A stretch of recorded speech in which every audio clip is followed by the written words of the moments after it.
All right, I want to call this meeting of the Simpson County Fiscal Court to order. I'm going to ask the magistrate Scott Poston if he'd lead us in prayer. We'll follow that with the pledge of the flag. Heavenly Father, we just thank you, Lord, for this day and the many blessings you've given us. Father, we just pray that you'll be with us today, Father, as we conduct the business of the county.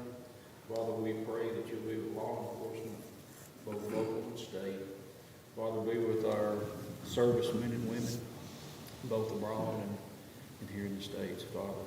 We just pray for the ones that are sick, Lord, and we just pray that all that's said and done here today is pleasing to you. It's in your name we pray. Amen. Amen.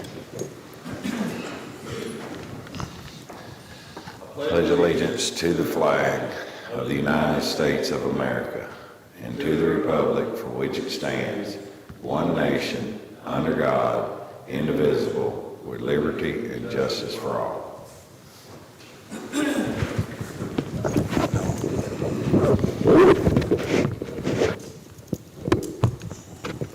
Can't remember to clip these microphones on. Just to have them sitting out here. All right, gentlemen, if y'all had an opportunity to review the minutes of our September 21st regular fiscal court meeting, I just need a motion and a second to approve those. Motion made. Motion by Nate. Second. Second by Marty. Any question or discussion? All in favor, aye. Aye. Any opposed? That motion carries. And then, gentlemen, if you had an opportunity to review the minutes of our September 21st joint city-county meeting, regular meeting, I need a motion and a second to approve those minutes. Motion by Myron. Second. Second by Scott. Any question or discussion? All in favor, aye. Aye. Any opposed? That motion carries. Next, we have Mr. Jeremy Harmon with us. I guess you work with Clark? Yes, sir. And we have our county court clerk with us and Megan with us today. And they're going to give us a demonstration of the Park voting machine. What Megan is passing out is the proposals for the voting machines. We've been talking about new machines for the last couple of years, getting ready for the upcoming election. The last machines were purchased with grants in 2009 and 2010, two separate times. So obviously it's time for an upgrade. A couple of things on the proposals. We brought you one. We were asked to kind of see if we can get it lowered, and with Jeremy and Harp's help, you can tell that we certainly did that. Now, the election board, we met a couple of weeks ago. We have sent in a proposal to the State Board of Elections. And what it looks like now, we have not gotten approval on it. They've not approved any ones yet. They're still trying to make some changes. What we sent in was 3 precincts. Just basically the same thing we did at the last election. The courthouse being open being Friday, Saturday, and Monday, and then election day. The other ones will be Simpson Elementary and at the park. The only thing they may do is come back and ask us to find one more precinct. If they do that, then we will go back to meeting and find some kind of place that's more. What we tried to do was centralize the locations. The furthest, Megan and I have figured out, we looked at them out, the furthest you may have to drive, like Myron out our way, all the way down to the Tennessee line. They may have to drive, I guess it'd be probably to Simpson Elementary, 10 miles. And then we tried to go each direction to see how far. Out your way, you've got the park. And during that time, during the election time, someone's always in town. So the courthouse is going to be open. So if they do anything, they may say one more. And if they do that, again, we'll reconvene with the election board and try to find one more precinct. The only thing I'm going to say on that is, the last election, everybody was really saying they hoped that you did it that we did it at the courthouse like we did. Exactly right. We heard nothing but compliments like you say, on everybody that. was in town. If we could stretch it out even 2 or 3 days earlier than that, that I think people would. You're like right. that. I mean, that's all we got. I mean, we had people they would leave here from voting. Right. And they would call the office And they would say that could not have worked out any better. Right. And also that, it was good to see the courthouse being used on a daily basis like that. The people that had not come to the courthouse in a while, they loved it. And so you're right, we got a lot of compliments on that, and so we'd like to keep that if we could. Hey, the voting dates, you said were like Friday, Saturday, Monday, and Yes, election day. Or and that's election going to be day. the only, Well, the Or will there be- the courthouse is the only one that's Right. going to be open. And then, of course, election Right. day, you'll have those three there's precincts. not going to be 2 weeks 2 or of 3 it, no. weeks? No, okay. No, Okay. no. That's set by the state. Yeah, that's- They- okay. They've Yeah. made these laws in the House bill, and they're only allowing 3 days of early voting at this time. Now, the Clerks Association and different groups, they're trying to push to get that extended out, but as of yet, nothing's changed. And in order to do it now, especially for next year, you would have to go into a special session, which Yeah. I don't see. that. So that's why we don't have a lot of answers as far as So- if it's been approved. So the 3 early voting days, you're only, by the statute, you're only required to have one location yes. those 3 days. Yes, and that will be the courthouse. But then, is it kind of been a push statewide to reduce? It has been. Precincts? Yes, it has been. And for a lot of reasons, but honestly, it worked. I mean, if it's going to work during the presidential election, it will work from now on. And the way we do this now, and that's what we were talking about at the election board, the way we do this, we are setting this for years to come. And it saves money. And during, of course, with COVID, we struggled to find precinct That's workers. the biggest issue. Yeah, we struggle to find precinct workers, and that's not going to change, I don't think. I think that's still going to be coming up. I've got 2 specials that are coming off on the 1st of November, and both of them wanted to go countywide, and they could not find nearly enough poll workers. They had to one had to go down to 9 locations and do vote centers. The other one had to go down to 5. Just can't, simply can't work. That's what we're struggling with, is finding people to work the polls for us. Now, these, the number of locations will be based off the population of the county. And the distance, they are really pushing us So, on. like, I mean, They don't want anybody driving more than 15 15 miles to get to any specific location, and they'll We won't come have in. that in our county. No, right now, and that's what Megan and I, we took the map, and we looked, before we had a board meeting, we took the map and we looked at it, and you don't have anyone driving 15 miles. Okay. You don't have anyone driving 15 miles. So another thing with this proposal, keep in mind, we have our name in for a grant. We will be receiving some monies. We don't know yet how much, but it could be 25 or 75 between those two, so, yeah. The last projection that we've got pushes it up to close to 5,000 per precinct, and that's based off of current precincts, but we don't know how they're gonna allocate Yeah. this money, so. But we are sure we are going to get some. Yes. I'm going to turn it over to Jeremy now. Okay. Unless you all have any more questions, I'm going to turn it over to Jeremy and let him do his stuff here. You guys ready? Yeah? Yeah. All right, so again, I'm Jeremy from Harp Enterprises.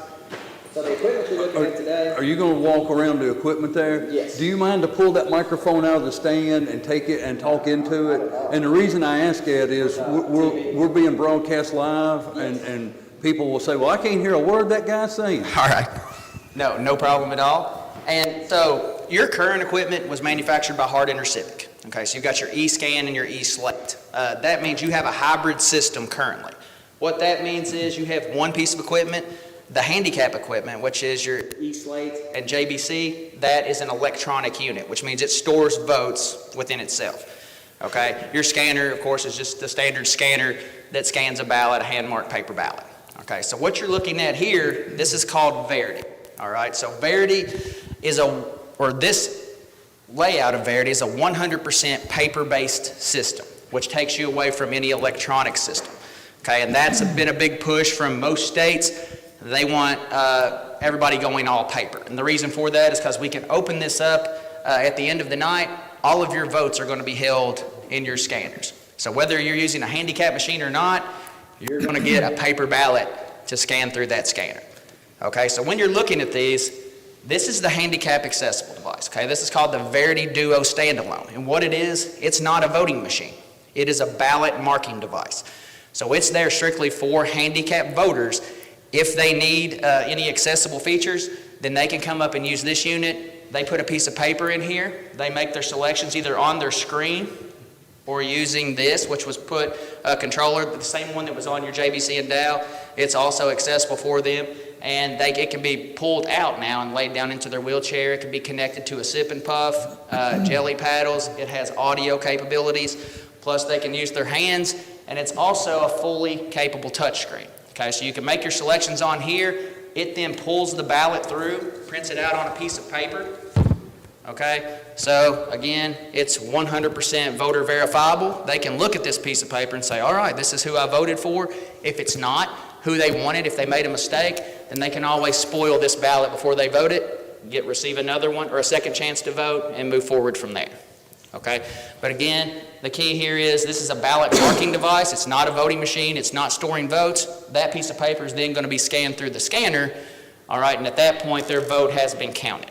So that will have like a number for that person on it? So this ballot, when it goes through, the only thing it has is a unique ballot identifier at the top, okay, and that's all it has. All that means is this ballot can only be scanned once, okay, so once it goes through, it can't be pulled out again and scanned over. But if they made a mistake and all right, so if they make a mistake, they go through. Could the same person run more than one ballot? Well, no, because they go through a spoiled ballot process, which is, again, it's standard law in Kentucky. It works the same on your hand-marked paper ballots, but you go through the process. You're going to have to take your ballot back to the judge, and then you're handed an envelope. Your ballot has to be placed in the envelope and brought back over to the machine and spoiled before we move forward. So the judge or the election worker They're involved. only gives them one ballot? They'll only have one at a time. Okay. Yes, sir. Okay. The other one would be spoiled before they receive a second. Okay. So kind of just to go through to show you how this works real quick, I've pre-marked some ballots here just to show you a few things. Now the scanner, if you're looking at it, you're going to notice the height. It's a little bit lower than the scanner from the past, and that's by design, all right? The reason it's there is so if someone is handicapped, they've had to use this piece of equipment, they're in a wheelchair, when they come up to the machine to scan their ballot through, if they have any second chance voting options, which I'll show you in a second, they're going to be able to see that on the screen. On your current scanner, they're having to scan that in over their head. They can't see what the screen's saying, and if it kicks their ballot out, they might not even know it because it might be above where their sight line is. Okay, this eliminates that, and what they've also done is they've taken and made upgrades to these units based off of issues we've had in the past with your current scanners. Okay, one issue, and again, Jolene and Megan, they can always tell you this, but if someone comes up to vote, there's been instances where they try to put their ballot underneath of the unit itself.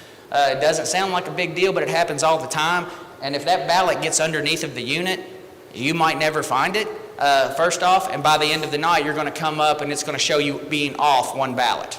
Okay, you've issued one ballot that did not get scanned, and typically that's why. Someone has placed their ballot in the wrong spot. So what they did here is they recessed the scanner down, all right, so a ballot cannot be pushed underneath.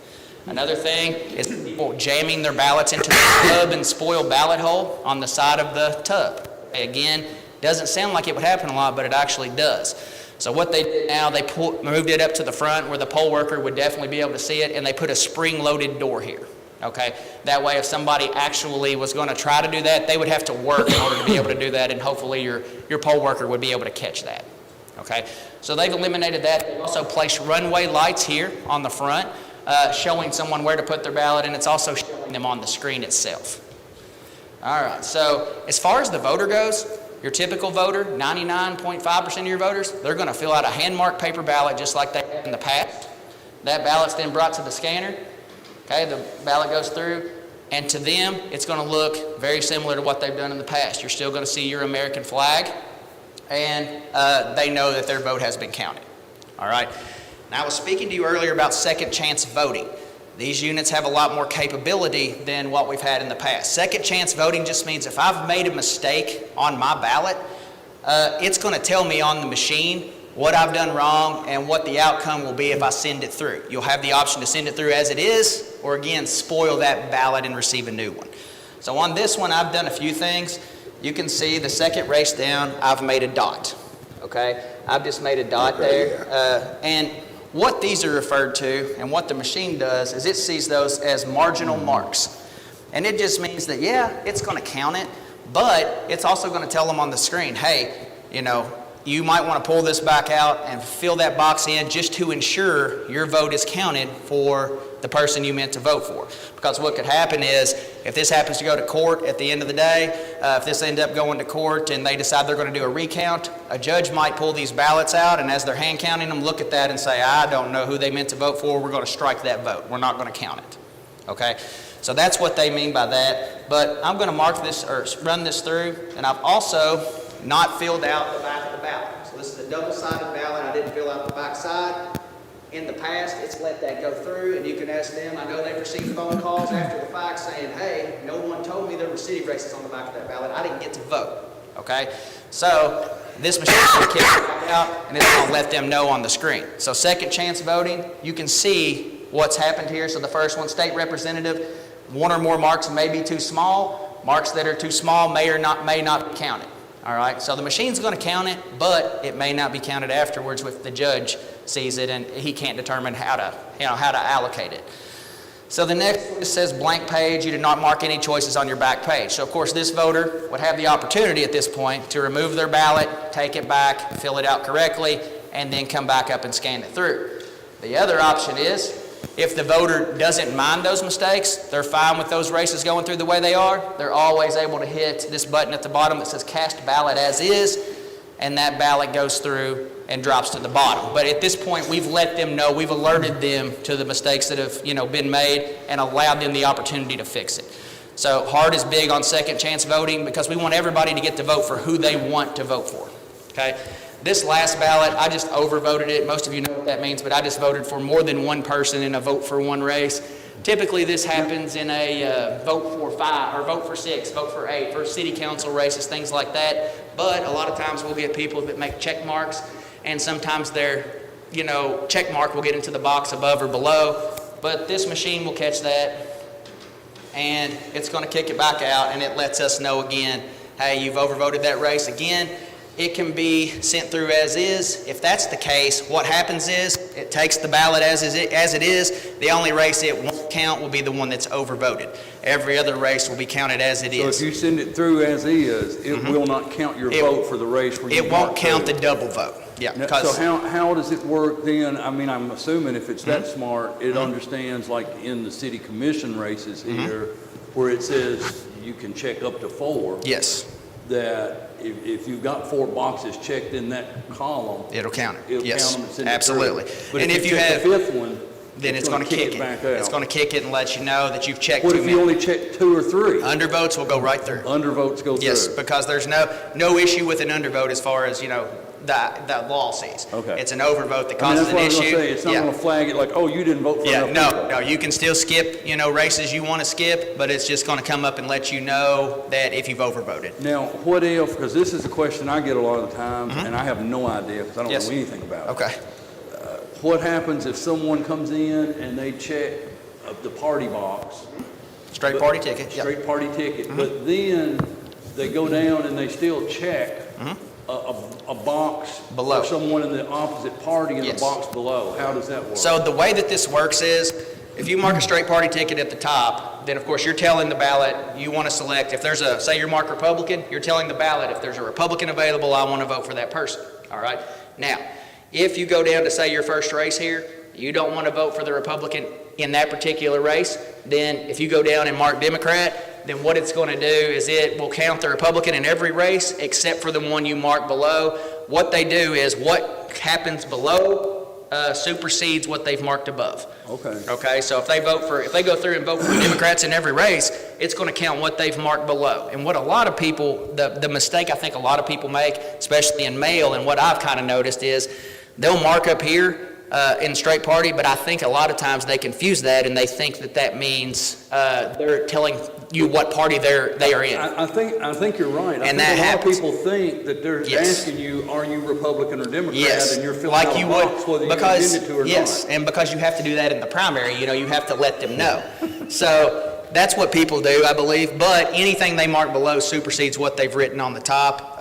So if they've marked Democrat, like I said, in this next race, it's going to count the Democratic person in that race. Now, if they've marked nothing, of course, it's going to count the Republican in those races that are partisan. Okay?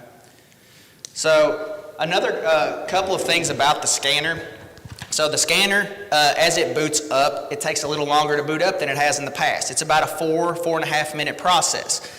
But it's doing something while this is happening. So during the boot up process, the scanner employs something called whitelisting, all right? What that means is basically there is a copy of the original software that's on the equipment, and as it's booting up, it's checking itself against the software that's loading up that day that we have on the cards and drives, and what it's doing is it wants to make sure that everything adds up.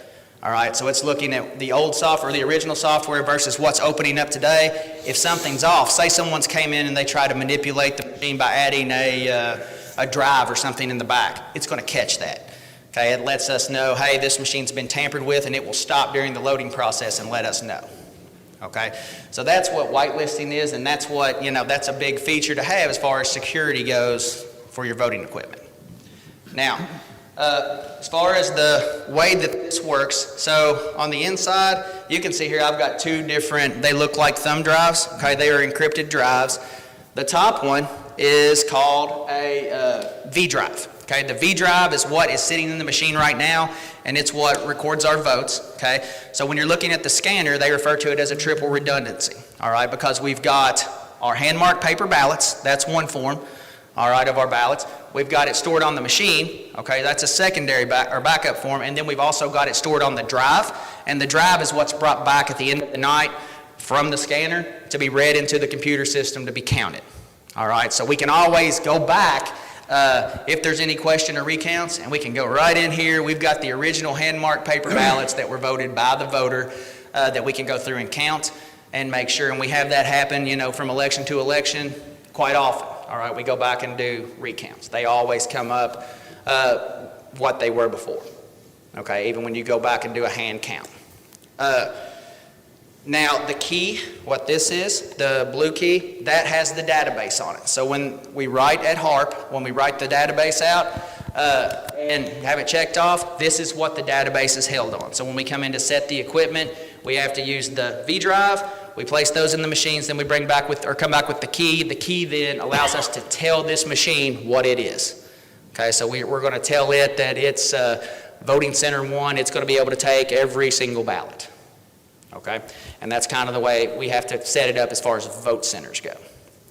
Early vote machines and absentee machines, of course, are set in different modes. All right. Now, real quick, I know you guys are probably pressed on time, but I just want to go through just to show you kind of a little bit about the handicap piece of equipment. All right, so again, this is the Duo Standalone, and all this means is this unit stands alone by itself. It doesn't require a controller like your last piece of equipment did, your electronic piece. It doesn't require a controller to tell it what it is. We're able to do all of this from the unit itself, okay? So this machine will involve a poll worker helping the voter. Okay, because it's there for handicap assistance. So keep that in mind as we go through this. The setup of this isn't designed for your everyday voter to vote on. It's set up for maximal amounts of assistance to help a voter that needs to use this unit. All right, so when I'm walking up here and I look at the screen, it says ready for use. So the poll worker is going to come up. They're going to hit the ready for use tab. All right, and it asks them for a poll worker code. They're simply going to enter their code in, and then they'll hit accept. Okay, then it asks us what we want to do. We tell it we want to activate the ballot. Okay, then it gives us our different ballot options. Now, once this is broken down, say you're using it at a vote center, which is the way you guys are going to deploy this, it'll have each different precinct written or listed down through there. So you'll select the precinct for that specific voter, and then it'll give you the option, of course, for a regular ballot or a city ballot, whatever it might be. Okay, in a primary, it'll give you the Republican and Democratic option for that specific ballot style. So you select your ballot style, and then hit OK. All right, and then it just asks us if this is correct. They're simply going to hit yes, and then it says give the voter a sheet of paper. So they hand the voter this sheet of paper, and you can see it's marked here. It's got an arrow showing us how to work it. All right, and on the unit itself, once we hit activate the ballot, this is when the ballot is handed to the voter, and it shows us again with runway lights on the screen and here where that ballot is to go. So if the ballot's placed in the wrong way, say they placed it in upside down or backwards, it's going to come up, or it's going to pick it up on the screen. It's going to say, hey, you can't place it in this way. You can't place it in this way. It has to go this specific way. All right, and it's showing us a picture of that going in on the screen. All right, so the ballot's placed in. All right, and we still haven't got the ballot on the screen. So if a voter can't do these processes, then they can be assisted by the poll worker through this whole thing until their ballot hits the screen. So we just hit next. It asks the voter if they want to go through and change settings, and I'll show you what that means in just a second. We're going to hit no, skip straight to voting, and begin voting. All right, and you can see it brings up our first ticket here. It's a general election, so it brings up straight party ticket. Now, say you have a voter with vision issues, okay? Say we need to change the text size. We can make it larger, all right? Or we can make it smaller to assist that voter, okay? After each voter votes, these will revert back to the original, okay? So you don't have to go back through and manipulate and change them over and over and over again. But we'll just stick with normal. We can also change the contrast. If someone has issues seeing full color, we can make a high contrast white screen. We can make it a high contrast black screen. Okay, and again, the poll worker can help the voter with this up until the point to where they get their ballot up on the screen. All right, and then we can also, it has full audio, just like your handicap machine has in the past. For someone that has vision issues, the audio's there, and you can turn it up, the volume, you can turn it down. We can also speed it up and slow it down. Okay. Anything this voter needs as far as to help them, they're going to have that ability, and we've still got our handicap controller, which can be placed down and used by that voter. And you can see inside of those wheels there are little holes. This, compared to other ADA units that are out there in the field, this one is the one that the ADA community likes because if you're able to stick your finger in the hole, it's always easier for them to move their hands in a circle rather than trying to go over here, click a button, go over here, click a button. Okay, and this is also fully interchangeable. You can start out voting with the controller. If you decide it's too hard, you'd rather vote on the screen, you can switch right to touchscreen. Okay, but we're going to just return to the ballot. Again, fully touchscreen. So I went through there. I just made a straight party ticket vote. So like you asked before, if I want to change this vote, make it a Republican Party ticket, I can do that. Okay, and over here on the side, it's especially important in a city race where there's a vote for 6, vote for 8. It counts us down. Okay, it won't let us make more choices than we can. So if we've made our 6th vote, we go to make our 7th, it's going to come up on the screen and say, hey, you can make this vote, but that means you're going to have to switch this specific vote, the last one you made, to this new one, and it alerts you as to how it's going to work the process. Okay. At the end, it always brings you up to a screen to review your choices. So you can go through here and check and make sure you voted for everybody you wanted to. Say you made a mistake, you see it, all you got to do is simply hit that race. We can go back in and make our change and then go back to our choices. When they're finished, all they're going to do is hit print, tell it, yes, print my ballot. All right, and that ballot's going to go through the machine and back out the top, which gives this voter a hand-marked paper ballot just like everyone else, you know. So again, this being a ballot marking device, this is what comes out. Now, this is another place where we stand completely different than other voting vendors. And the reason for that is our scanner uses something called optical character recognition, which means that as we scan this ballot through that came off of the ballot marking device, when it scans through the scanner, that scanner is going to count each individual vote. All right, what other vendors do is they take those names and they place them all into little barcodes, which means when you're getting your ballot and looking at it, you can't really voter verify it just because I can't read barcode, and most people can't. All right, so we don't know what's in those barcodes at that point. What this unit does, and I'll show you that I can prove that here in a second, but it counts each individual vote just like it would on a hand-marked paper ballot. And you'll also notice when I scan this through, the machine's going to shift modes. It's going to go from hand-marked paper ballot mode, where it would take the ballot in, vote it, drop it. It's going to kick this ballot out and then take it back in again. You'll see the mode shift, and now it's doing optical character recognition where it's voting or looking at each individual name marked on that ballot. And then it drops it just like the rest of them. Now, the way I can prove that is I can go through here. I have marked out a name there, okay, just to show you that this machine is going to know that I've marked this name out. Okay, it's going to kick this ballot back out and tell me it can't take it because it's been manipulated. So as I scan it through, it's going to shoot that back out at me.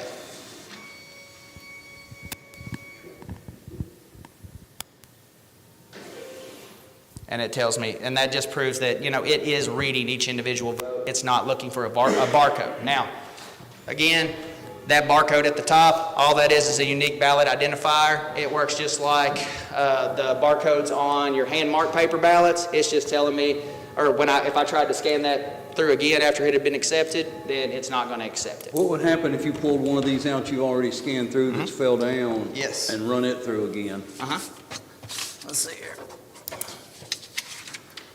So this actually works exactly the same as it has in the past. It's going to kick it back out and tell me that ballot's already been ran through.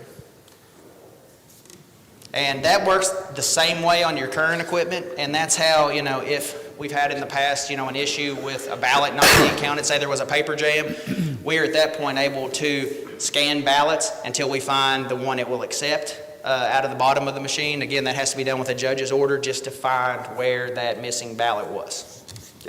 So at the end of the day, polls close at 6. Yes. On election night. You've had 4 or 5 days of early voting. You're voting in 3 precincts. Is there any reason why those votes can't be tabulated that night? As far as, and they will be. Okay. Yeah. So the last So time. you know, like in these other areas where you heard Where'd that they say they it? had to shut them down to count votes? Yes. And then they So- waited 3 or 4 days after the Yes. election to And hear the results? what happened there, so say in Georgia, for example, or Pennsylvania, somewhere like that, what they did was, the way they had their law set up, they weren't able to scan ballots until the end of the election. So their mail-in ballots, all those thousands of mail-in ballots they got, they didn't let them scan them throughout the election period like we did here in Kentucky. They started here, it was what, a week out or something like that, scanning ballots. And that way on election night, we were, you know, essentially done scanning ballots. With them, they didn't get to start until 6 o'clock election night scanning ballots. And that's why that created that 4 or 5 day lag behind. And that again was just, that's simply the way that they set their elections up and the law that they had at the time.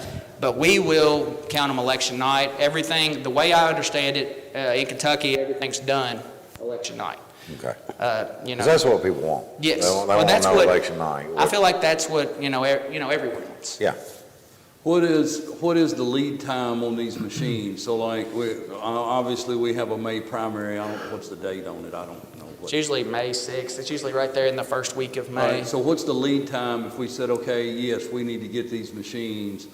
What is the time frame So, we need to be ordered in? You know, the thing about it is time frames are going to change just because everybody's having supply issues. So, you know, and Hard Inter Civic's no different than anyone else. But we have been taking care of that throughout the year. So typically, as of right now, it's a 30 to 60 day window. Before, if you order, you'll have your machines typically within 30 to 60 days, barring any unforeseen thing happening. Now, I had 2 counties that just purchased equipment. They got their machines within 2 weeks. So, I mean, it can be quicker.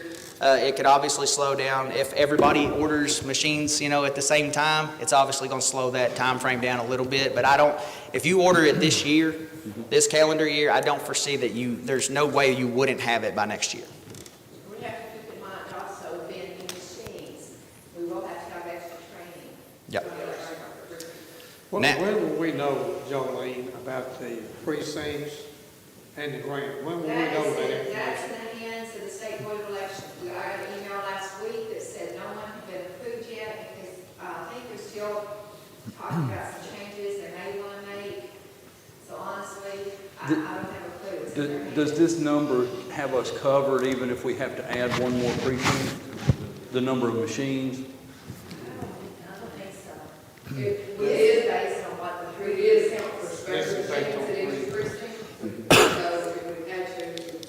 So this is based on three This locations. is based on the three, hoping that, and again, we have gone over it and gone over it, and we've gone on mileage, and Jerry, he will tell you that when we had our board meeting, we even, we talked about each end of the county not having to drive over 15 miles, but we don't have that here, and so hopefully, with it working in the presidential, they will allow it. I know I was talking to Scotty Harper yesterday, and he's got, as big as that county is, they've gone down to 5. So, I mean, do you think you'll know within maybe the next 3 to 4 weeks? I hope so. Hope so. I mean, sure, goodness, we And then the other question, just curious question, you said there is a grant that you've sent. We are, yes, we are, Oh. I've got a name in for a grant. I was talking to, Karen, yes. I talked to her, not last week, I was out of town, but the week before, and Karen Sellers assured me that we would be getting some money. She could not give me any idea, but that we would be getting some Well, money. here's a question, I mean, you'll probably have to check on it, but I'm just a curious question. Let's say that, okay, they say, yeah, you're gonna get some money. You find out, for sure, 3 precincts were good, we put this order in, and then we have to pay for it, and the grant comes after. Can that grant money just go back in and replenish? Yes. Okay, Yeah, Yes. and that's the way they're working. okay. They make you send your serial numbers in once you receive them, and then once you receive your serial numbers, they're gonna turn back around and replace whatever the amount of money, they have in there. What do you do with the old vote machines? Well, so you can see on there, I've given you an option there. We can take them back. We have a fee associated with that, and what that is, we have to take them back to our facility, and then we have a group come in and they take them and they're destroyed. Reason for that, there's no market for them. We've been on a new voting system now, and most of every other state has already replenished since the HAVA Act came through, which is what bought your last equipment. Most other states have already changed and went to new voting equipment. Kentucky's one of the last ones, so there's just simply not a market for them to sell it or anything like that. Now, with that being said, we can take them and do it that way, or you guys, if you have something set up with your garbage group that might have a recycling staff, then they can do it too. It's completely up to the clerk and you guys, this But isn't board, the that's how it batteries works. the issue, Jeremy? The Huh? batteries is the issue. The batteries is the biggest issue, just because, so each one of the handicap units has D-cell batteries that come in large packs in the back of those. So disposing of the batteries is always the biggest issue. Each unit also has a lithium battery on the inside.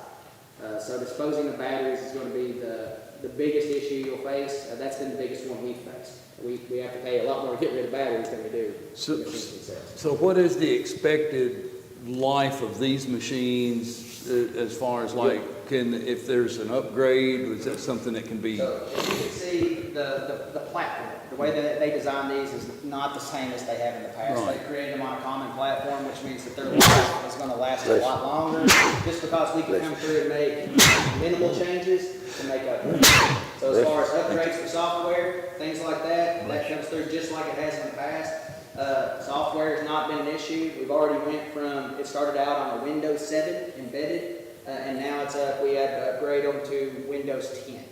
So Windows 10 is now the operating system. And again, when you hear that, it's not Windows 10 like you're using at home. All right, it's Windows 10 embedded, which means that it's specifically made for this voting unit. Okay, it means it's in a kiosk mode. It means you can't come in and play a game on these units. All right, it's there to do one thing and one thing only, and that's accept votes. Can you hack them? Can't hack, because here's the reason why. They're not connected to the internet. There's no ties to the outside. So when you're looking at this, it is there, it stands alone. The only way that we get votes off of it, of course, we bring back our drives, and even when we bring them back and take them, and bring them into the computer system, that computer's not connected to the internet. The only time anything ever touches any part of a network is when we copy them over to our drive at the end of the night, and we have to take that and upload them to the state. So are there voting machines that are tied to the internet? Absolutely. Golly. Yeah. There are voting machines that have modems within them. And what they do is those modems are able to broadcast out, say throughout the day, kind of preliminary voting results. And that's why, sometimes you'll see votes flicker on a screen. They'll change, kind of up and down, because there have been and are some that are tied. But these have no modems. They are not in any way, shape, or form tied to the internet. Good. Yeah, and that's part of our law here is they can't.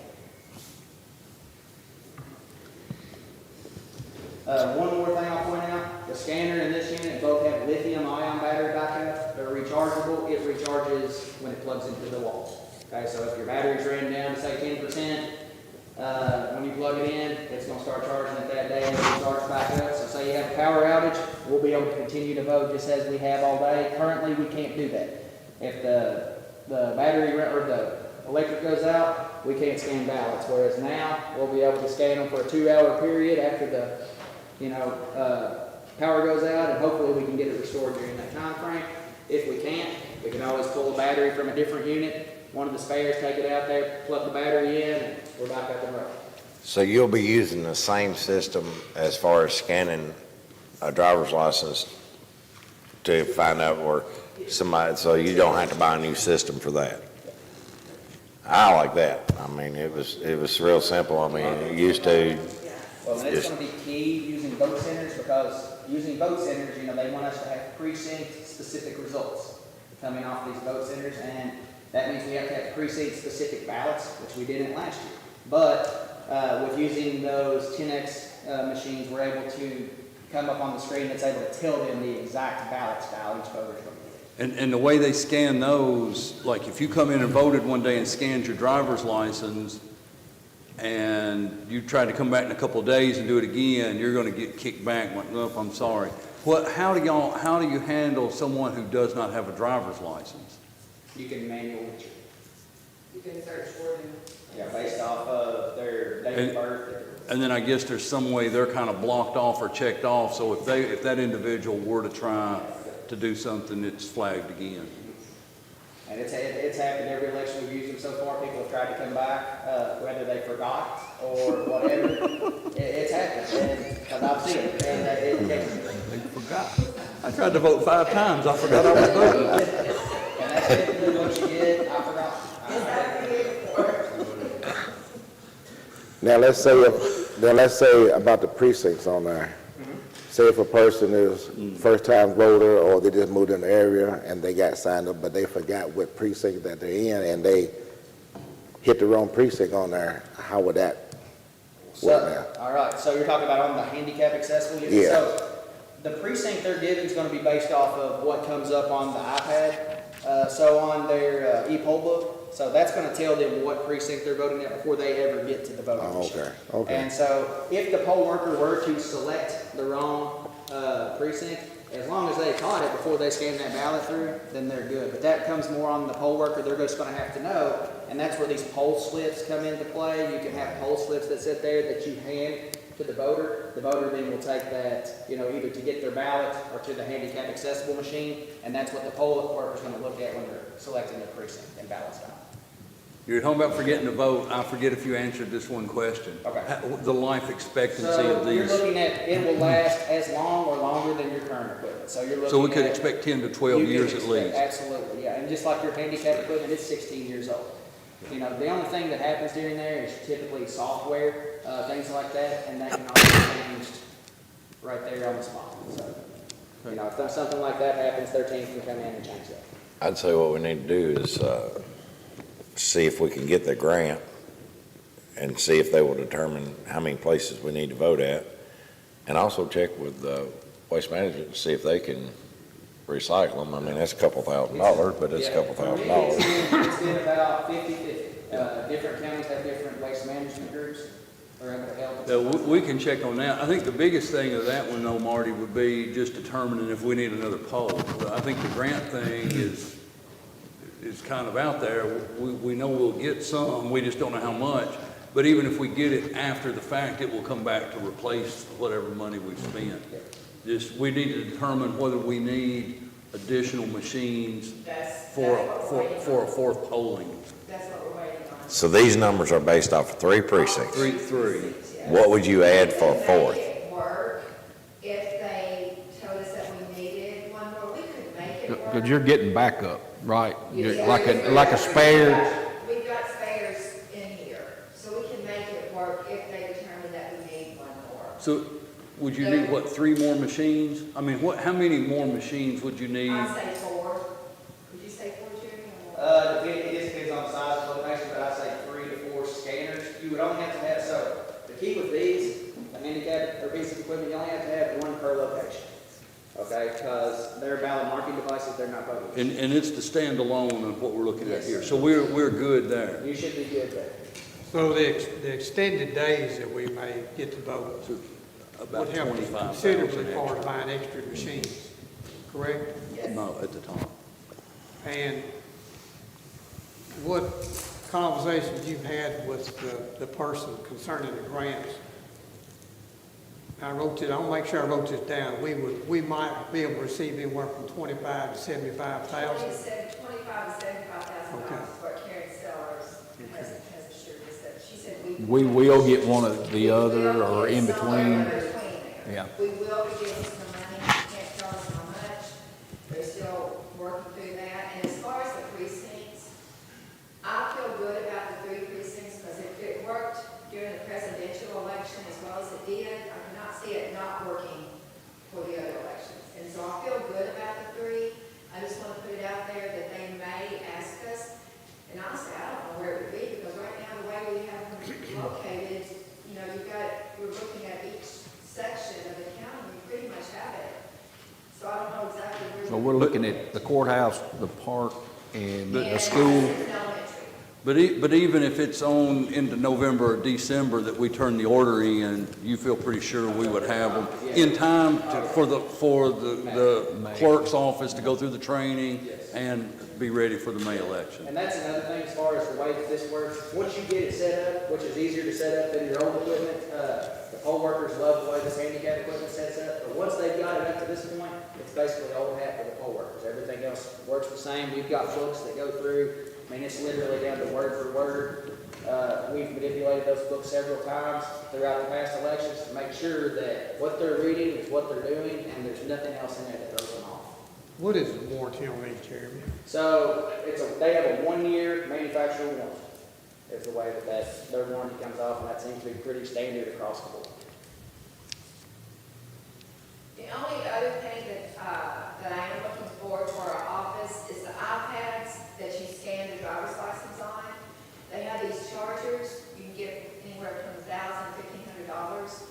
I am going to order one of those for the iPads to make it easier to have them all in one place instead of having all the extension cords. But I've got enough money in my document storage to pay for that, so that's the only other thing that I would add to it. But I've got enough money in fees there to pay for that.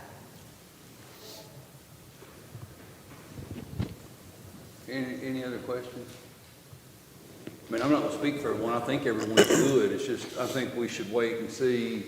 We've got a little bit of time, so let's wait and see if we're good with 3 or if we're going to need 4. We'll, Yeah, that's what I was saying. Yeah. We need to see how many precincts we need for we'll sure. go from there. And hopefully we'll find out about the grant money, but we know we're gonna get it. I know what you were saying there, but Yeah, it'd be whatever nice we if we get is knew. replaced, so we're good there. All right, Thank you, guys. thank you. All right, thank you. And we're not going to force you to stay. I mean, you can, but you're welcome to leave the equipment with us, or you're welcome to take it down, but we'll continue on with the meeting, whichever you prefer. And you're welcome to stay. You may be highly entertained by hanging around. I'll say I typically move from one county right over to the next. All right, well, okay. you're not going to disturb us taking that apart. We're State going to to, state, what do you think? What's that? State to state, yeah. no, it wouldn't hurt a thing. All right. Thank you, y'all. Jolene, Megan, thank you, Jeremy. All right, gentlemen, if y'all recall, in our joint city-county meeting, we had a discussion about restating permit and inspection rate schedules. So if you had an opportunity to review the ordinance that you have there, we would need a motion and a second to approve the first reading of ordinance number 920.118. This regards repealing and restating permit and inspection rate schedules for the Franklin Simpson Planning and Zoning. So moved, Mason. Got a motion by Myron. Second. Second by Nate. Was that Nate or Marty? Nate. Nate, and second by Nate. Any question or discussion? Pam, on the ordinance, we'll do a roll call. Myron Thurman, Yes. Nathaniel Downey, Yes. Marty Chandler, Yes. Scott Poston. Yes. Mason Barnes. Yes. And obviously, this, according to the ordinance, would take effect January 1 of 2022, but it does require the city and the county both passing first and second readings. Communication about this next item. So maybe I jumped the gun, maybe I'm the one that misunderstood. I don't know who misunderstood what. but our discussion about residential construction in a business zone, apparently there is a percentage that is used in most communities across the state for the B1 zone. Now, and Carter, you're welcome to chime in if I misstate some of this. So Carter's going to take a look at, in the B1 zone, could you have a mix of residential at 5, 10, 20% of residential versus 90, 95, or 80% business? So the suggestion is that at this point is Carter compile some information up for us on whatever those ratios would be.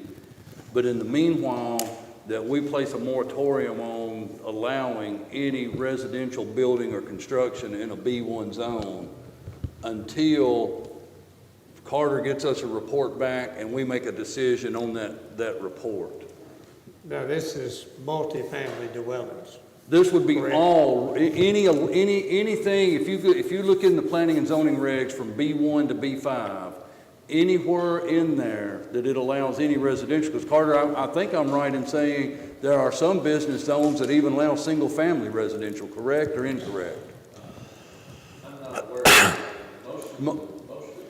Yeah. What's the zoning on the property that, I don't know what the name of it was, but out there behind, at exit 2, the big property that was, they're gonna put in, with the bowling alley and restaurants and the apartments and the house. What was the zoning on that piece of property? I don't, Well, most of that property in that area is in B4 or B5. yeah, I was So thinking that is a B, I was This thinking that particular property was property that you're talking about, I think, falls into an ag because it was untouched, okay. okay? Likewise, across the road from that property as well, it's an ag. To answer your question, Judge, each of the B zones are constructed in a way that fits their present zoning from the time we did the regulations and the revisions. In those revisions, they have remained the same since almost the inception of planning and zoning in 1963. They all virtually allowed some form of residential development. For example, the B1, which is the downtown business district, it allowed, R4 dimensions, which when you refer to R4, that is multifamily predominantly. When you refer to B2, there may be a mention of residential use in an R4 zone. So you refer to R4, which is predominantly multifamily. Now, when you look at R4 on a standalone, it gives several types of applications in terms of residential. None of those applications, well, a few of them do, I'm sorry. Like in a B1 and B2, it may have an inclusion in the provisions to allow single family and duplex, and then it peels out of that and relates into multifamily as well, which could be in a form of apartments or in a form of townhomes or condominiums, okay? Unfortunately, Franklin's never grown to the point to where it has to lean toward condos and townhomes and things like that. However, the situation of what we're at today as opposed to back in 1963 has changed dramatically in terms of residential dwellings and how they looked upon in development in this community. So with that said, nothing has changed with that in respect to that, and virtually all of them, with the exception of B5, has no provision for residential, okay? B5, if you recall, used to be the D1 zone, which was called developmental zone, up until 98, and we changed it to B5. B5 starts at your two intersections and works their way out or inward. Okay? And it covers a certain area of the intersection. I think it's like, from all points, like 2,500 to 3,000 feet around the intersection. So anything around that, unless it's been specifically zoned since 98, may show as a B4 or ag, whereby it hadn't been touched yet. And to answer your question, Judge, all the zones from B1 to B4 have some form of residential. The more denser zones would be preferably your B3 and B4. That would provide more of a, excuse me, a leadway to going to a higher density. The comp plan that we use today kind of directs growth in a higher density market in B4 and B3 areas. It uses R4 as a vehicle to set the pace on dimensions and the layout of how things are to be in that area and what can be in that area. So it's complex when you get into it because it relates you from one zone to another zone to another type of application of use. And then it kind of sets the scale on what your setbacks should be and what your placement of buildings and then your limit on dwellings in that particular area. So to simplify that, one could sit back and say, well, you know, we've got a B4 zone. We can look at 100% of 8 acres, which is so many square feet. How much can be allotted to residential development and per se, you know, multifamily, how many dwellings per acre. If you look at that, you can't judge a concept because concepts usually don't have dimensions applied to them. So basically, you have to get in the middle of prelim and final under Article 13's development plan procedures to really find out if the qualifications are being met or not. And at which time, if the qualifications aren't met, obviously you've got to back up and recommit to a new drawing. So it can be a lengthy process, but I feel like it's important. The concept is there that we have, that we've used all these years.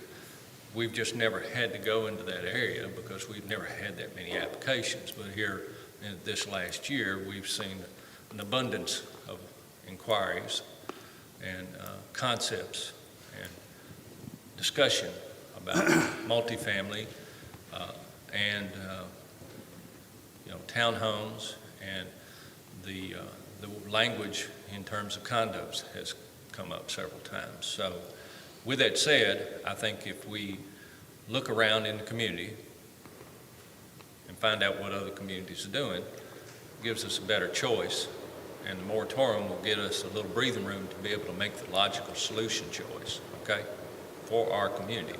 Not just necessarily what other communities are doing, because there's no place like home. Okay?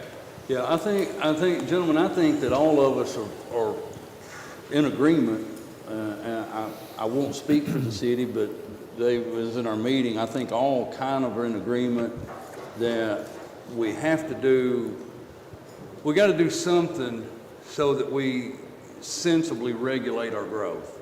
And so I guess on this B1 zone issue, or the B zone issue, not just B1, but all the B zones issue, rather than throw the baby out with the bathwater, let's give Carter some time to take a look at it, what does happen around us, and then come back and let's talk about that, but moreover, what makes real good sense for Simpson County. I'm more concerned about what makes good sense for Franklin and Simpson County than I am, say, what a neighboring community is doing. It's not bad to look at what they're doing, but and so once he compiles all that, we get a little more information to soak up, we can make a determination. We may determine that there's some B zones that we want absolutely no residential, and we may determine there's some that we want, you could have 10 or 20% coverage, but in the meanwhile, I think a moratorium is best, because that way it gives us time to figure out what do we need to do that makes sense.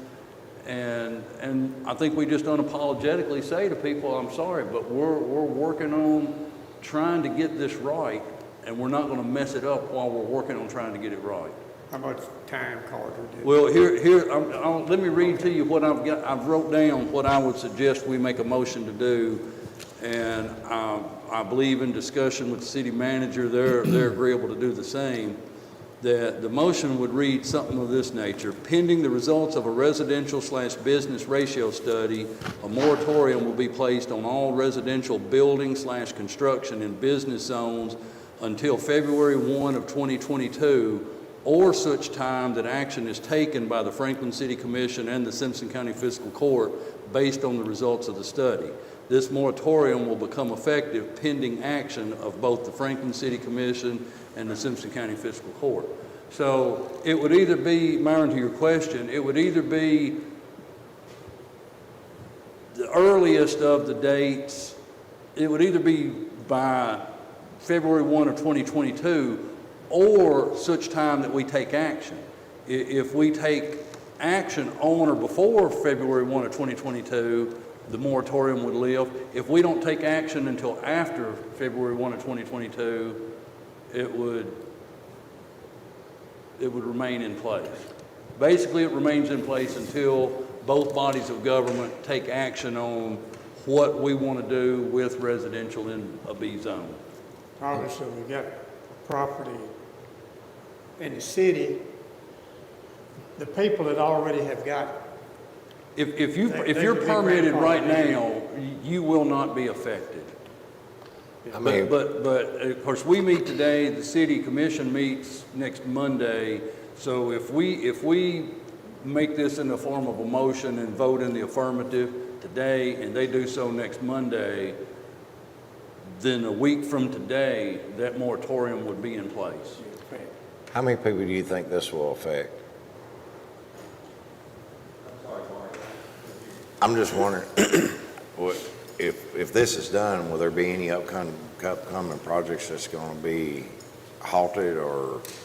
Well, I got I a know lot- what's permitted now can go Right, through. Right. But I've got one project, well, actually, two, I'm sorry, that don't fall into the B zones. One of them does. We don't have a permit on it. We got a meeting tonight for a prelim, okay? I was able, along with the city manager last night in discussion, curb them away from multifamily apartments to a concept of townhomes with ownership. And that's going to provide more value to the community and kind of lowers the number of density as far as number of dwellings in a parcel. But on the same token, it's going to give us a better outlook on the use in that particular zone. The present regulations allow for this. It's kind of complex to get to that end result to allow it, but it's there. We've got to focus on dimensions. However, there's a lot of infrastructure that needs to be done to the property to allow any application for a high density use. So with that said, no permits have been cut yet. They have got time before the commission tonight in advance of this decision today or the decision next week. I will tell you that what I have in a pipeline after the decision next week, the rest of these that have been discussing, that's any of them in a B zone will not qualify. They'll have to wait. Okay? I don't have any that I'm aware of that would not have to seek a zone application that are waiting now. They have looked at B zones, but I've managed to steer them away into other options. The concept of looking at a B zone is the one I have tonight. so this wouldn't matter on it, one way or the other. I've got to entertain this one tonight. They were Right. on the agenda. I mean, way they're before. already in the process. I mean, you can't really kick them Yeah, out yeah. once they've started the process. Yeah. But the platform of it started out as multifamily rental. And I'll say at 96 units, and now it's changed to townhome ownership overnight. So it's kind of like a win-win The performer, I understand, was done on it last night, and it's successful. Now all we've got to do is work out the dimensions and the outlay and how it's going to look to gain acceptance into the community to make it mix right. The whole idea behind density and placement within a B zone, and I'll explain this a little further so everyone can understand it. The idea was that we spotted a trend way, way back there, even when you served on the board, that there was a lot of residential development in Little Franklin, Kentucky. All the other types of development was kind of stymied and didn't have much growth results. But since 91 to 2006, our little community had experienced over 214% growth. That's in today's comprehensive plan that the attorneys use in zone changes. I can tell you this, from 2006 to now, it hadn't died. I don't know. And It's caught another gear. I don't really look at this as though we're telling people, we don't want you here, we don't want you to do this. I look at it more as we're telling the developers and our community both, we want to get this right. That's right. That's exactly right. We've got to get this right. So if it takes us a little time to figure out what right is, I think we need to take that time. And I'll go ahead, I mean, I'll say it again, like this one out here on 31, you know, I hope planning and zoning doesn't let any more developers talk them out of sidewalks and out of cul-de-sacs.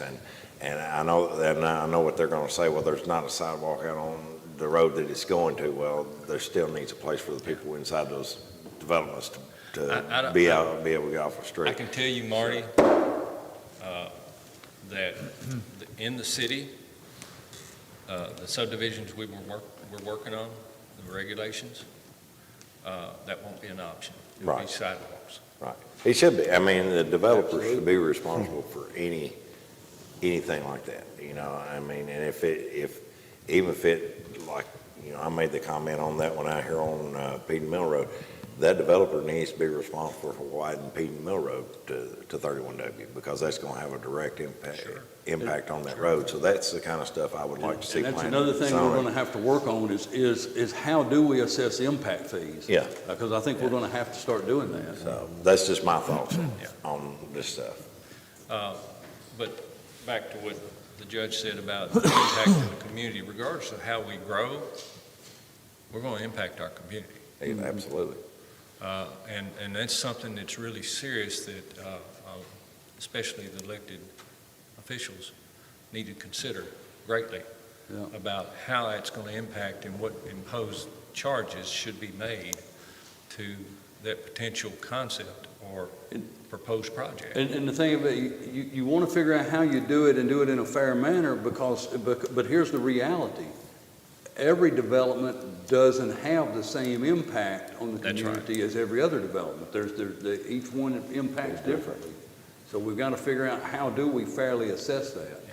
But the last realtor I talked to said there were only 20 active houses in the county. Yeah. They're selling these as fast as they're building them. I know. I mean, it's not like they're building an abundance of houses that are there for sale.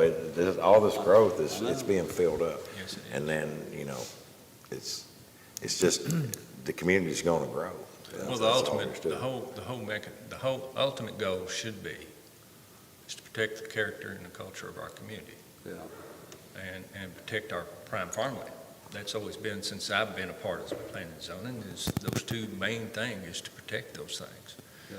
And we hold the keys to that protection. If we see a change needs to be made, we need to go about our way of doing it. And tonight, or today, setting this moratorium in place is a stepping stone in getting that done. Anything else? No, gentlemen, if there's agreeable parties, we just need a motion and a second to entertain this motion that I presented here. So moved, Mason. Got a motion by Myron, as I read? Yes. Okay. Yes. Second. Second by Scott. Any other question or discussion? All in favor, aye? Aye. Any opposed? I'm going to vote no on that. All right, so motion carries 4-1.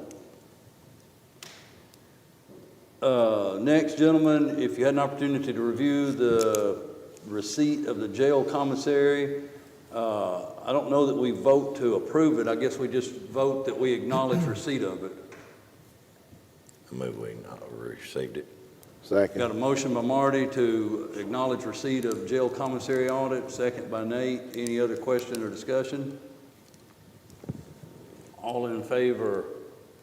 Aye. Aye. Any opposed? That motion carries.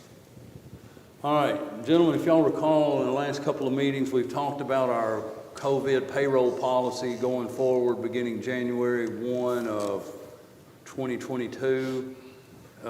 So we have some 4 points written out for the sake of the ones sitting here, the ones listening, and all. I'll read this. I'm sure y'all looked this over, but what it states here is this policy shall terminate on December 31, 2022, or at the termination of Executive Order 2020-03-17, whichever is the earliest. And that is the executive order that has Simpson County under a state of emergency. That's one by the governor. It's the local state of emergency, Oh, okay. which will remain in place until the governor takes his off. Each county employee will get 5 COVID days for calendar year 2022. These 5 days may only be used if an employee has a doctor's note or order verifying proof of a positive COVID test or the need to quarantine. For the purpose of COVID-related work absence, the county will waive Section 3.43, paragraph B1 of the Administrative Code. This means an employee who is out due to COVID and has exhausted all their accrued leave may be allowed to borrow time from other employees to cover their time off due to COVID. However, all other provisions and conditions of Section 3.43 of the Administrative Code shall remain in force. The important part to note in that last sentence is the Administrative Code says for an employee to give days, they have to have a certain number of hours. I think it's 75 hours. I forget, but anyway, it's in the code. I believe they have to have, but anyway, there is a bottom line that if you only have so many days, you can't transfer days. That part stays in force. So you would have to get the days from someone who had enough accrued time to transfer you the days.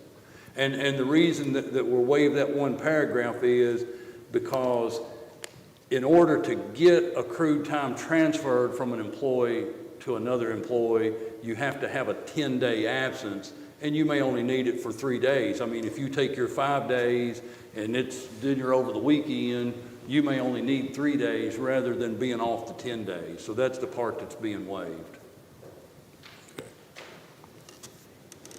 And then beginning January 1 of 2023, if unfortunately COVID is still around, it'll be dealt with as we do the flu or any other sickness.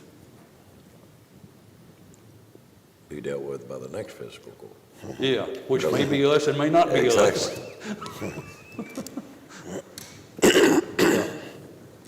So if that looks agreeable, gentlemen, we just need a motion and a second to approve this COVID payroll policy for calendar year 2022. So moved.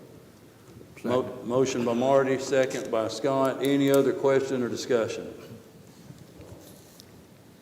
All in favor, aye? Aye. Any opposed? That motion carries. Next, gentlemen, is basically just a discussion. We have a courtyard use request form that we use for functions, events, festivals, whatever that happens downtown. We've talked about, Bill and I have talked about Amy when she was the Renaissance Director, and now Kim since being the Renaissance Director. We've talked about needing to revamp and revise the courtyard use forms for community events, festivals, so on and so forth. And in talking with Bill and then talking with Kim, since now she's the Renaissance, one of the things that we felt like would be beneficial is if we had a community partner, so to speak, sponsor or co-sponsor those events. Now, we're not talking about weddings. If people call and say, hey, we want to get married out here at the gazebo, or, you know, nothing like that. We're talking about events like the car show, the run, the festivals, I don't know, the Boo Fest is coming up. If someone wants to plan or organize those, we need to work with one of our community partners to make it an actual community event. Now, Well, most of those events you're talking about are the ones that actually shut the streets down. yes, but they also use the courtyard also. Right. And so I've got a list here in front of you that I'm not going to say it's an exhaustive list, but we do want to include anyone that would be considered a quasi-governmental agency or receives tax funding through either the county or the city to operate their organization. So what I'm asking you today is, I guess, two things. One, do you feel like that is a good move as far as the courtyard use? And the second is to review this list and see if there's a group, an entity, or a community organization that I have not got included here. And I'm not asking you to sit here and ponder that right now, but just take this list and kind of study it and let me know if we're missing someone. But the one thing that I would, just a little feedback today is, do y'all feel like that's kind of a good move for having community events on the downtown square? I think so. Yeah, it's a good move because it has to be controlled some kind of way. Yeah. And this is a form of trying to get it controlled. Yeah. And I think anyone, I mean, and when I say this, I mean anyone that may be watching now or listening to this later that's thinking, hey, I would like to do some type of event or festival, well, I can almost guarantee you this. If you're coming up with an idea that's going to be a good community event, I think you've got any number of community partners that would say, hey, we'll help you out and get this going. All right. Any other question or discussion there? Y'all let me know if I've left someone off this list. I was just wondering if you could put something down there on the bottom that says that, you know, there may be another community thing that we forgot, or what. Yeah, I mean, we could word it something like that, because I mean, I was racking my brain to try to think of that. And any other agency approved by fiscal court or city commission, That could be or worded that something way. along with that. Yeah. But, you know, you don't want to make it too vague. It'd be, then everybody would be like, coming Yeah. up here on. Yeah. All right, moving on, gentlemen, if you had an opportunity to review the budget transfers, we need a motion and a second to approve those. So moved. Motion by Marty. Second. I heard Nate first. So we got a motion by Marty, second by Nate. Any question or discussion? All those in favor, aye. Aye. Any opposed? That motion carries. Next, gentlemen, if you had an opportunity to review the bills and claims, we need a motion and a second to approve the bills and claims as presented. So move. Got a motion by Scott and a second by Nate. Any question or discussion? All in favor, aye. Aye. Any opposed? That motion carries. Moving on to reports, gentlemen, I don't have any reports today. Myron, I'll start with you. Not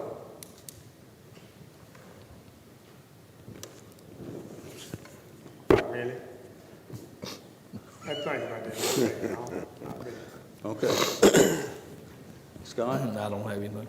Nate?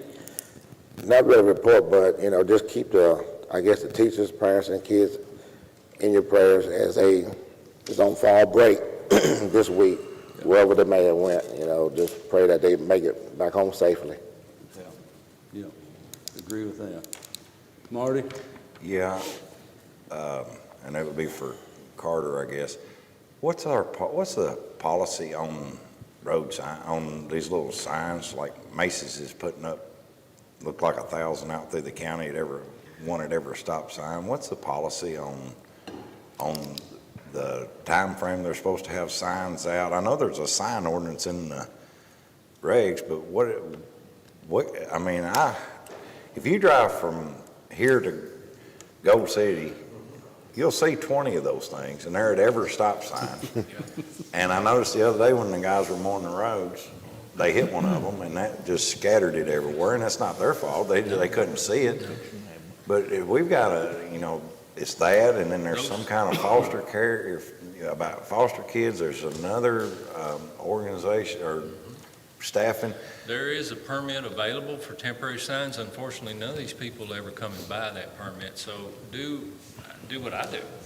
If I'm going out and I stop at a stop sign and I see those signs and I don't recognize the permit's been applied for, I get out, pull them up, throw them in the back of the Jeep. I get back, I put them in a dumpster. I understand that, but there, like I say, and I'm all for that. I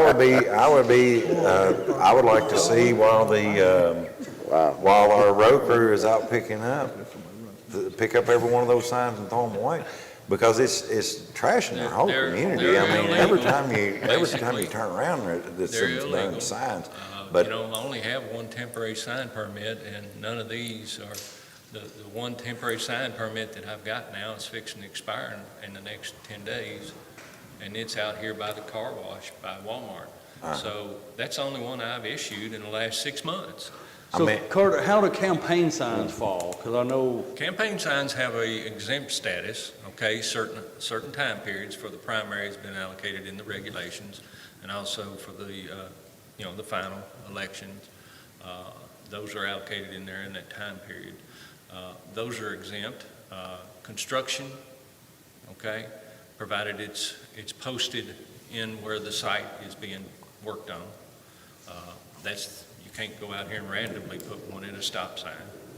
and so like a lawn care business that maybe is keeping some properties cleaned and mowed. Some of their customers, they can post. They could stick a sign up. that's up in somebody's yard, and they don't stay there. Well, what Marty's talking, this is definitely in the right of way, okay? Yeah. Regardless of whether it's a state road or a county road, it's definitely in the right of way. I know code enforcement for the city and the mowing crew that mows the right of ways for the city, when they run across these signs, they pull them up. So one thing that could be done, I guess we could, if we could get an address on them, we could draft a letter to Macy's and just tell them, hey, Well, it's there's. not hard to find. It's got their phone number, website, everything else on it. So I mean, we could call them up and just tell them, hey, if you're gonna keep these signs out, you're gonna have to get a permit. But as far as I'm concerned, when the crews are out picking up on the roads from the jail, they can pick every one of those signs up and throw them away, because they're just trashing the whole. When it's next to a stop sign, it's definitely in the right of way. Now, let's say we contacted Macy's, because I think they probably have the most signs out at the moment. Let's say we contact them and tell them they need a temporary sign permit. Is that per sign or per business? That's per applicant, okay? Okay, so they could come and apply and say, we want to put out 50? No. They would have to have I 50 want to know permits. exactly where they plan to put the 50. And they would have to have a permit for each sign? Yes, sir. Okay. Well, what they're doing now, they've just got somebody. They randomly just go And out just- and post these Or signs. Like they bound to everybody have else, 4 or they're 5. desperate for workers. Yeah. I mean, they're putting signs out, they want a worker. Well, the point is They that could they're, use that worker to work they're in the- placed illegally, okay? In the permit process, there's classification on size, okay? And there's a classification on height. And then there's a classification on location. And if the location, let's say they make height and size, but the location shows in a right-of-way, they won't get a permit. And most of these places, if you take it out of the right-of-way and place it, they don't get the exposure that they wish to get. So they're going to bootleg these things, continue. That's why I don't waste So we any could time with get, them. Carter, I we pull could them up get you and to put 'em in call a the dumpster. number, and they say, are you looking for a job? And you say, no, I've already got a job, and my job is to make sure you pay a permit to get these signs put out. I couldn't issue a permit if they're going to put them in the right-of-way. Exactly. Well, we all know, all of us sitting up here know that those signs are not cheap. I mean, they bound to get a discount as many as they're putting out. But like I say, it would, as far as I'm concerned, I don't know if we need to contact them or we just start pulling them up, but if they're doing it, it's illegal. Yeah, but the thing that could happen here is 4 or 5 and this factory's in, Mason's in Portland, it's not in Franklin. So, you know, you get 4 or 5 factories going out sticking that many signs up, you've really got to, I mean, it looks trashy, so. Well, we just start yanking them out of the right of way and throwing them away. Yeah, if you see it, pull it up. Okay. 'Cause it's illegal. There you go. Easy enough.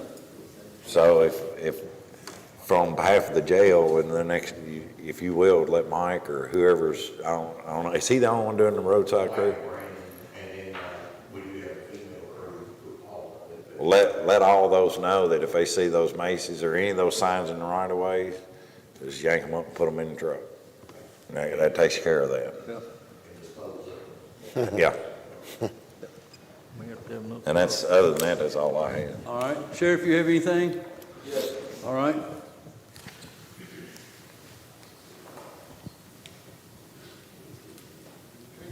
It's more for the public than for fiscal court, so I'm going to kind of stand this way for the camera. This is your property tax card that you should have gotten in the mail that went out. If you haven't received one by this point, then something's probably wrong.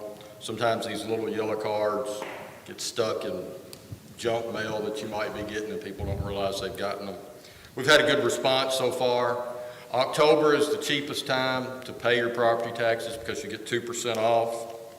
Also this year we added a website where you can actually look your bill up online if you want to. That site is www.simpsoncountysheriff, all one word, .org. So just remember simpsoncountysheriff.org. And you can look your tax bill up. You can also pay online.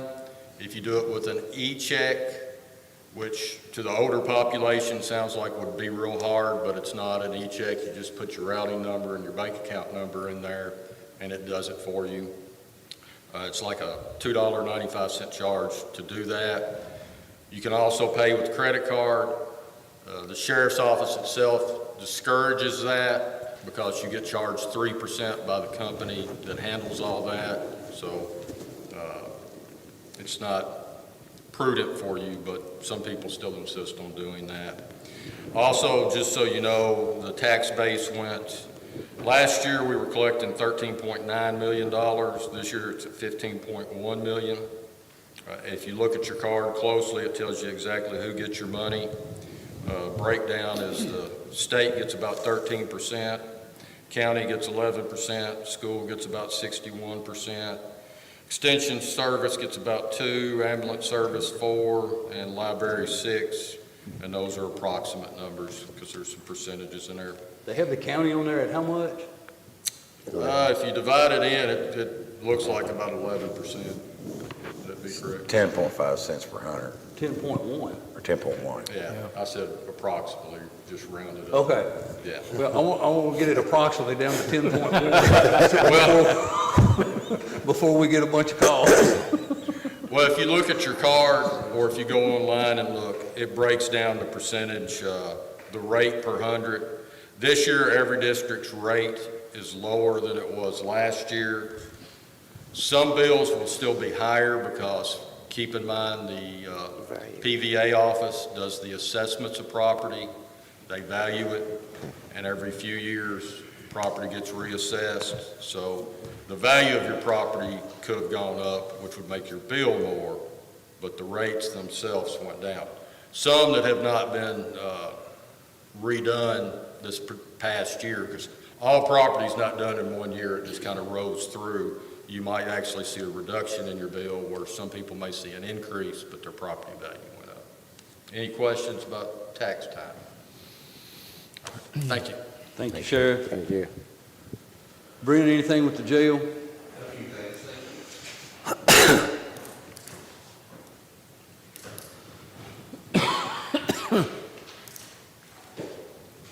We're always interested in numbers, so today our paying number's 231, 66 county inmates.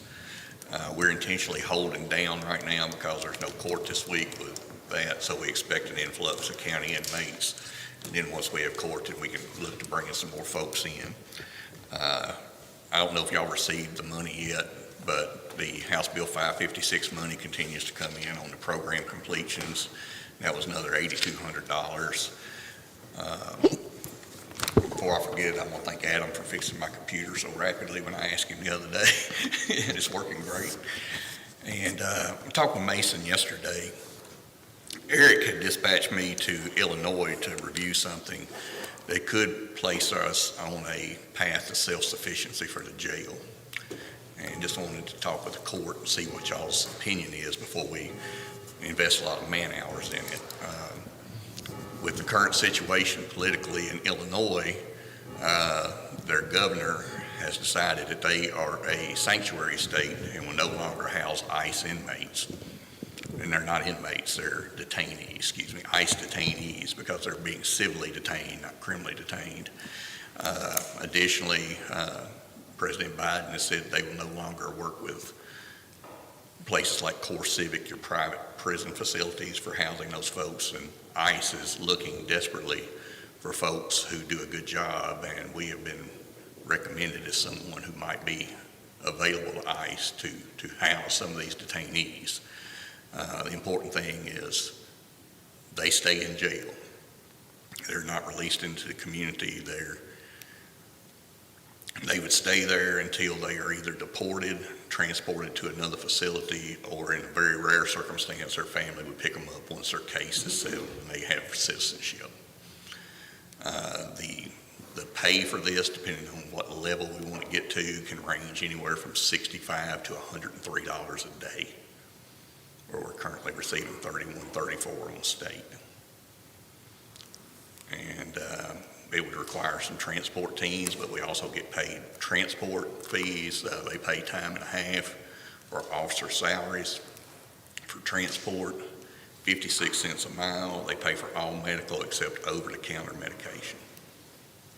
Where are they at now? Illinois? Well, they're no longer in Illinois because the governor threw them out, but they're all over the place. So that's part of it. We'd have to go get them, but they do pay us to go get them. The place that I talked to, they actually made $1.6 million just on transports. Would it be just connecting states or No, 2 or 3 states away? We would save some of our states, and rather than having all our eggs in one basket. That's not what he's asking. Well, He's asking, would we be picking these people up in adjoining states, or could it be 2 or 3 states it could away? be anywhere. Yeah. Wow. But if they're willing to pay the But price, they pay all transport costs. they pay all transport costs. In order to do that, Brent, we'd have to get rid of some of our state. Yes, we would shed some of those folks that are never going to make it into programming, anything like that, folks that are just waiting to go to prison. Some of your sex offenders, what we call controlled intakes awaiting prison, that are never going to be able to take a class, never be able to do anything. They're just bodies taking up space. And basically, we're replacing bodies taking up space with bodies taking up space that pay 3 times more money. So this would affect your personnel then, I guess. You have to hire more people?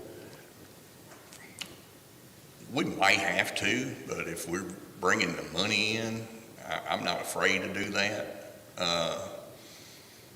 If you're gonna lose some state, We're gonna lose you some may state. balance Yeah, out. Well, we run numbers yesterday, and this was raw numbers, just on the $65 base.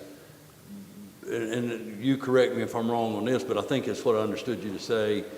Like, there are some restrictions to this that we can't do a couple of the things maybe that we're doing today. So to get, I think it was 75 of these, we'd have to get rid of 100 state.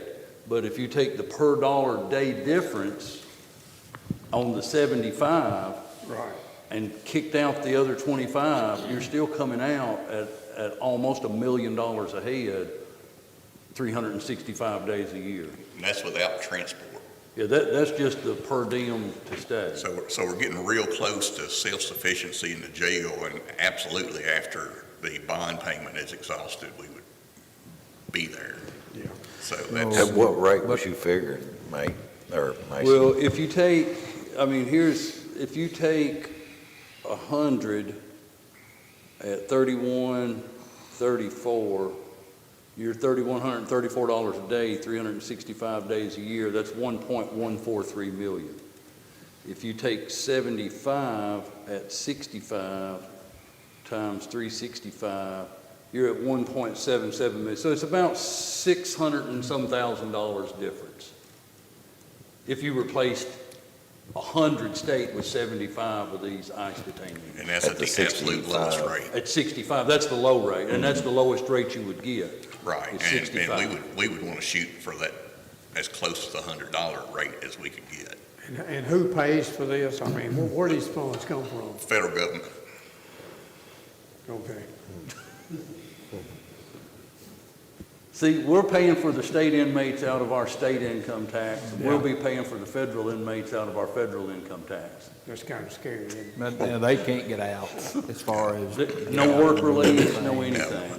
They're just holding them till they can get back to their right, country. and, you know, should they have to go to the doctor or anything, hospital visit, they pay 100% of that, plus the officers to sit with them. Are they tested for COVID and all that before they come in? I'm quite sure they are. That's not a question I've asked, but with COVID being Well, I know they're not testing them at the border when they come across. no, So, but I'm sure when they get to a facility, they're testing. right.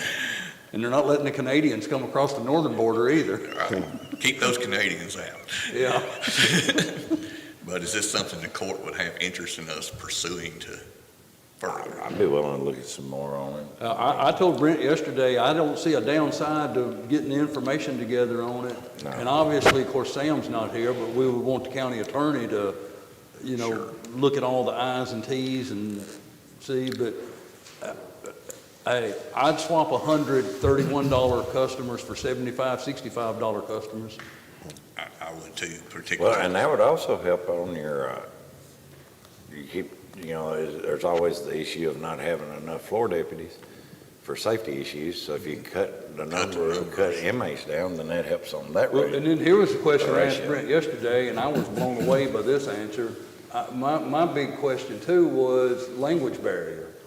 But he says they got machines that you speak into, like if you punch it, like if you need it to be Spanish or whatever the language, you punch which language, you speak into it, and it pops up on the screen what you've said in the other language. Can they speak back into it? Do you have that? I didn't even know there was such a machine. I don't have one, but I use saw that one when I myself. went to Illinois. My phone's supposed to do it, but I don't know. My phone's got a voice. And really, they're not very Language expensive. translator. They're like $90 a piece. But you also said that 24/7, there's someone at the ICE that has translators that's available if you need to make a call Right. and And say. anything that's written that we would want translated, if we were to intercept something we didn't know what was, we could fax it to ICE, they would fax it back to us with a translation, or email it back to us. They're just, anything they can do to make it easier for us, they want to do it because they're in such a drastic spot. And the other thing with these folks, their only opportunity to stay in the country is good behavior. So if they act up in our facility, they're not going to get to stay in the country. So it's incumbent upon them to behave while they're here. And the question I asked too, and if I understood right, the chance that they would ever be released into our community, like they're released from jail into our community, is practically none. None. Their family's going to have to come pick them up and take them back to where they come from. Well, Unless their family lives in our community already, they're not going to be here. if they were to do this, will you keep these inmates in a separate area of the jail versus you're not going to intermingle We're not going to with the inmates that get out on work totally release? separated. We'd have to take dorms and solidify those off just in these particular dorms. Okay. That's the reason of losing maybe 100 state inmates. You got to segregate these people. Well, sleeping arrangements have to be a little different too. So it's about a 75% ratio. What we're getting at, where we're able to be over capacity on state inmates, we're not able to be over capacity on ICE detainees. Gotcha. One bed, one body. But like I said, even at the low rate of $65, if you're trading 75, if you're swapping 75, 100, you're still coming out several $100,000 ahead. Are there other I mean, it could be the only thing concerning Could be me right now $100 is, instead of is our, 65. Could be. is getting our money from the federal government. That's about the only concern I've got.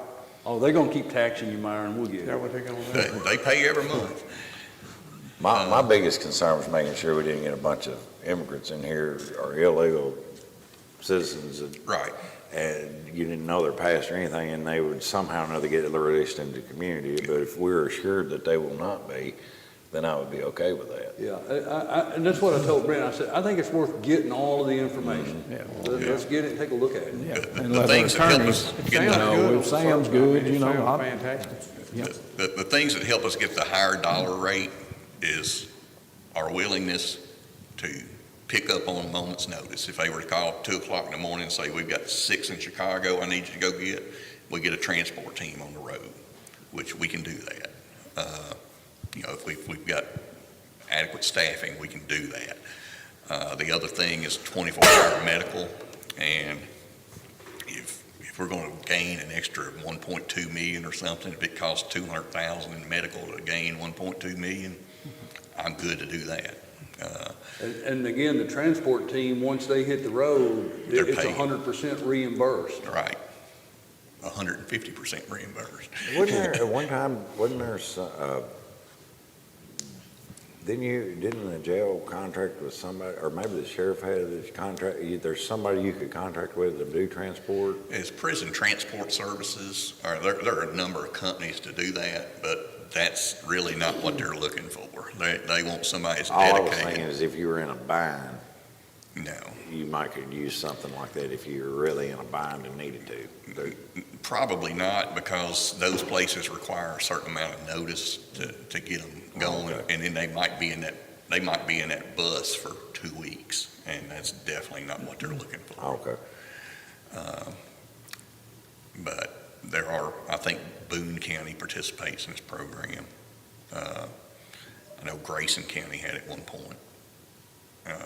So Boone County is currently participating? Yes, Okay. okay. It's just, when that was dropped to us, it just looked like a way to self-sufficiency in the jail.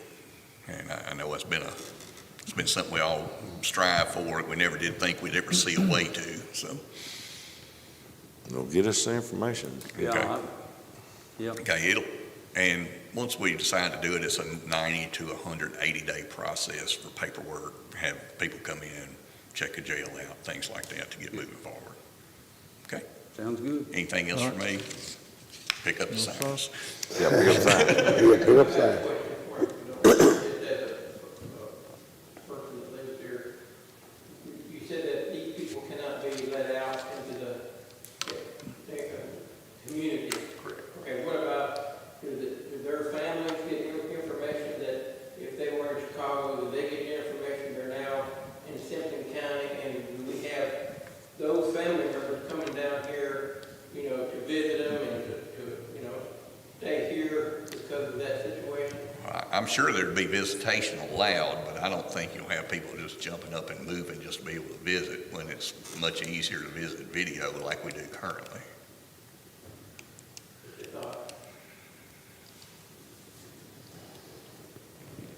thank you, man. All right, thank you. All right, thank you. All right. Carter, you talked a lot today. You have anything else for planning and zoning? We've put you on the hot seat. Okay. Bill, anything? Nelson, anything with fire I department? do have one for that. I had a gentleman, or a young man ask me yesterday, when do you look at applications for volunteer firefighters? And I told him that he said he turned one in a couple of months ago, but he hadn't heard anything. So I didn't know what to tell somebody who asked me that question. So I knew you said you were looking for volunteer firefighters.